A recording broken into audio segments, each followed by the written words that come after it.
I हा काय लागलंय हाताला ती अरे खुरप लागले खुरापकाने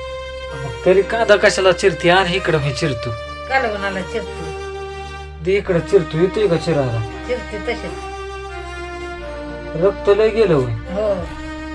मग चल दवाखान्यात जायचं आहे का काय करायचं आता का नगर आगाव दुखणं काढलं ग नाही ना एक तर दिवस बेकार राहते थंडी गारठ्याची ती जखम बरी व्हायची नाही लय लागले का थोडं लागले लागले खुरप बरंच त्याला काय लावलं बिवलं का नाही लावले की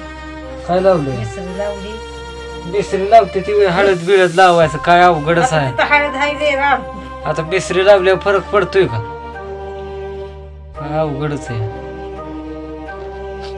इकडं बघ मी देवाला एक गोष्ट म्हणतो हा. की देवा माझ्या आईला सुखी ठेव आयुष्यात तिने खूप दुःख भोगलंय आता तिच्या पदराला कुठलंही दुःख देऊ नको